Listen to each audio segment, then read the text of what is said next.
山脈、海を越えた鉄道、世界をつなぐ鉄路の軌跡。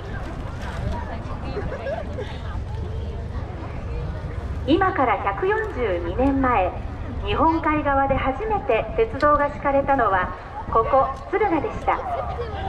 敦賀はやがて敦賀港から発着する鉄道連絡船とつながり、明治時代にはヨーロッパへの最短ルートとして脚光を浴びました。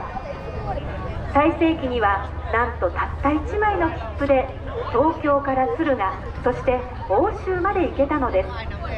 そして2020年、敦賀市南越前町、滋賀県長浜市の三市町にまたがる鉄道遺産などで構成されるストーリーが、海を越えた鉄道、世界へつながる鉄路の軌跡として日本遺産に登録されました。世界と日本をつないだ鉄道の軌跡を敦賀初登場の水中花火で描きます。水平線に連なる色とりどりのきらめきをどうぞお楽しみください。もう一度さ、声を聞かせてよ。眠れないままでいる夏の日のカレンダー、大までさ、笑ってみせてよ。送り先もわからない忘れ物ばかりだ。心が壊れる音が聞こえて、どれだけ君を愛していたか知って、もう二度とは増やせない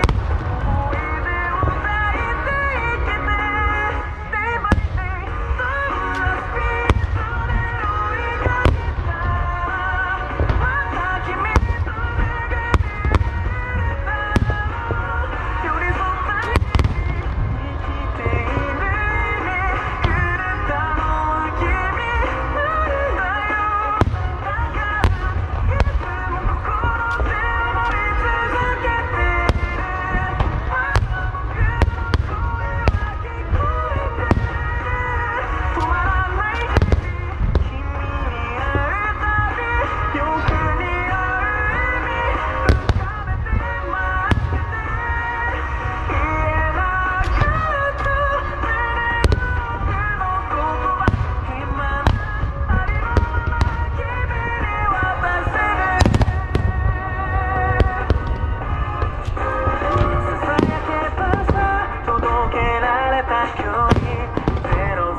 鉄道世界をつなぐ鉄路の軌跡をお送りしました。